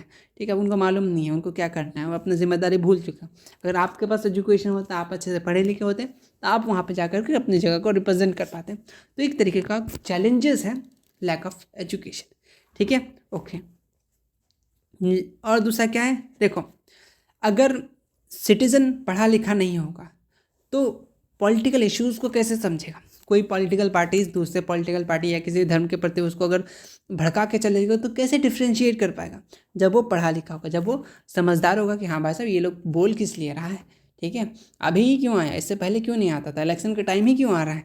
ठीक है, इलेक्शन के टाइम ही लोगों को जॉब क्यों नज़र आ रहा है, उससे पहले क्यों नज़र नहीं आ रहा। इसको डिफ्रेंशिएट करने के लिए कम से कम तो पढ़ा होना चाहिए, है ना। ओके, चलिए, ये सारी चीज़ें है ना। और बहुत सारे पॉलिटिशियन जो होते हैं अवेयरनेस प्रमोट करते हैं, आपका बेसिकली कास्ट के बेसिस पे, ठीक है, डिवाइड करते हैं, रिलीजन के बेसिस पे डिवाइड करते हैं। आपको समझ नहीं आता क्योंकि आप पढ़े लिखे नहीं, आप अवेयर नहीं है, इसीलिए। तो ये एक तरीके का आपका लैक ऑफ एजुकेशन का। ठीक है, ओके। आप भी अपना हक का देखो। अब क्या, अगर तुम पढ़े लिखे नहीं होगे तो तुमको राइट्स पता नहीं चलेगा कि तुम वोट दे सकते हो, है ना। ओके, तुमको भी बोलने का अधिकार है, तुम्हारे पास भी तुमको भी इक्वालिटी पाने का अधिकार है। तो अगर नहीं पता चलेगा, नहीं पढ़ोगे, नहीं जानोगे तो तुमको कैसे पता चलेगा। तो ये सारे आपका क्या है, एक चैलेंजेस है हमारे डेमोक्रेसी के लिए। ठीक है, तो ये नॉर्मल से चीज़ें, ईजी चीज़ें आपको बस बताना था अपना। देखो, पॉलिटिकल में ज़्यादा चीज़ याद नहीं, बस समझने का चीज़ है और उसको रिप्रेजेंट करना है। चलिए, लास्ट एंड आखिरी question, what do understand by economic crime. Economic crime सब क्या समझते हैं। Economic crime refer legal activities done to gain money. Legal activity crime है तो इलीगल होगा, सॉरी, इलीगल एक्टिविटीज़ करेंगे ताकि क्या आ सके, पैसा कमा सके, प्रॉपर्टी कमा सके, फाइनेंशियल एडवांटेज में चीटिंग लॉज, बिजनेस वगैरह, गवर्नमेंट पब्लिक सबको चीट करके पैसा लेकर के भाग जाए, तो वो होगा आपका इकोनॉमिक क्राइम। ठीक है, जैसे मनी से रिलेटेड होगा, बिजनेस से रिलेटेड होगा, फाइनेंस से, प्रॉपर्टी से। ठीक है, फ्रॉड करके, ठीक है, मैनिपुलेशन करके, मिसयूज़ ऑफ फंड वगैरह। ठीक है, कोई फंड बनाया, उसने सबसे बोला कि भाई साहब आप लोग पैसा दीजिए, ठीक है, कुछ और मत समझ लेना, पैसा लिया और भाग गया, तो वही वाली चीज़ है। ठीक है, हो गया। उनका मेन इंटेंशन होता है कि भाई साहब अपना फाइनेंशियल प्रॉफिट इलीगली तरीके से बढ़ाएं। ठीक है, तो ये बेसिकली इसका मतलब होता है इकोनॉमिक क्राइम। होपफुली हमने कंप्लीट अच्छे तरीके से आपको चीज़ों को समझाया, जितने इंपॉर्टेंट क्वेश्चन हैं। होप आप लोग को अच्छा लगा तो अच्छे से लाइक कीजिए वीडियोस को, चैनल को सब्सक्राइब कर लीजिए, 10 बार लाइक कर दीजिए, लेकिन ऐसा नहीं कि अनलाइक हो जाए फिर से। ठीक है, मिलते हैं हम लोग नेक्स्ट वीडियो में, तब तक के लिए टेक केयर, न्यू सब्जेक्ट के साथ। बस इतने ऑब्जेक्टिव को पढ़ते रहिए, रिविजन करते रहिए, इसी में से आपकी चीज़ें आ जाएंगी। ठीक है, ज़्यादा सोचने विचार करने वाला टॉपिक नहीं होता है। लोकल आप चीज़ें देख रहे होंगे, आसपास में चीज़ें क्या हो रहा है, बस अपने शब्दों में बस पढ़ के, सुन करके, समझ करके आंसर देना है। ये नहीं कि एकदम परफेक्ट होना चाहिए, उतना भी नहीं, बिहार बोर्ड में हो जाएगा। ठीक है, तो मिलते हैं नेक्स्ट वीडियो में, तब तक के लिए take care, thank you so much सुनने के लिए। ठीक है, अगर किसी को कोई बात बुरा लग गया हो तो ठीक है, देख लीजिएगा कितना बुरा लगा हो। Thank you so much.